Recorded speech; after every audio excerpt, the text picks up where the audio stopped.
Television has become the new film, with writing, production values, and even superstar talent that rivals anything you'll find at the multiplex. It's a new era of TV. On this episode of Variety Studio Actors on Actors, you'll listen in on intimate conversations between some of the most talented people working on the small screen. It's exactly what I was dreaming about. Get ready for chats between TV veterans Julia Louis-Dreyfus and Jeffrey Tambor, powerhouse women Taraji P. Henson and Queen Latifah, Royal Academy of Dramatic Art alums Maggie Gyllenhaal and Liev Schreiber. I was completely riveted by this show. Respected mavericks Jessica Lange and Taylor Schilling, and leading men Bob Odenkirk and Michael Sheen.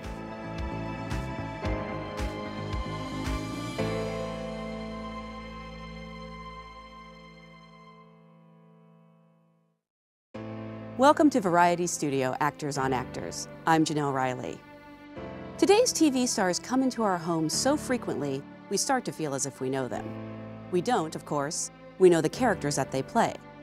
But that's about to change over the course of the next hour as we bring you intimate conversations between some of the most talented and in-demand actors working today. In this episode, we'll feature conversations between Julia Louis-Dreyfus and Jeffrey Tambor, Taraji P. Henson and Queen Latifah, Jessica Lange and Taylor Schilling, Maggie Gyllenhaal and Liev Schreiber, and Bob Odenkirk and Michael Sheen. TV veterans Julia Louis-Dreyfus and Jeffrey Tambor have both found new acclaim playing unique personalities on breakout hits.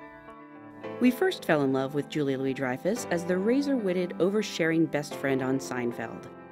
Now she's ruling the free world as the first female president on Veep. Hey, Garrett. Yeah. What is the coffee that the Navy stewards use? I can only imagine. It's heaven. And rating television as the most awarded female television actor of all time. Jeffrey Tambor earned a cult following thanks to his turns on Arrested Development and The Larry Sanders Show, but his newest alter ego, transgender Maura Pfefferman on Transparent, has started a cultural revolution, opening doors for trans storytelling across the medium. I made a commitment here last week that I was going to come out to my kids, and I didn't do it. Because it just wasn't time, you know? But I will, and it will be soon. My first professional gig, like on television, was Saturday Night Live, believe it or not. Were you nervous? What do you think? I was terrified. What was it like? Did you have to do the Lorne audition? No, I didn't. I was doing a show in Chicago that was a big hit with the Practical Theater Company, and the producers of SNL came and saw it and hired us. What? So yeah, it was 1980. You went right on to the show? Yes. That's unheard of. It was unheard of. It was absolutely bizarre, and I was really young. Oh yeah. How old were you? 21. Wow.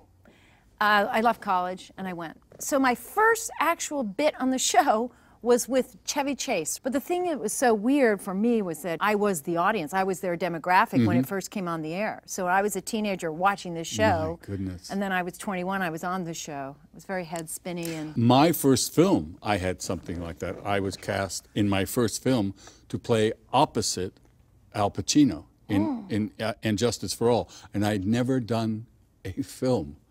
I didn't know what I went, what's those marks? Oh.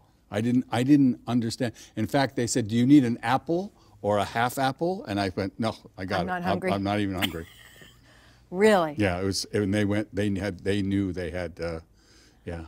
Wow, that's crazy. I was so scared. I can't watch that film now because I ruined it with worry. How did Veep come to you? Through my agent. He said to me, they're developing a show at HBO about an unhappy vice president. I was like, where do I sign? Exactly. You know? Exactly. Yeah, done. Yeah, I had the same experience with Jill Soloway. I saw the script, Transparent. On page 8, I said, I'm in. Well, but I'm in. Yeah. Of course. You know immediately. You know immediately. Yeah. You were so smart to take that part. I love that part. That was so great. So, thank you. Oh my God, it's so great. I can't get enough.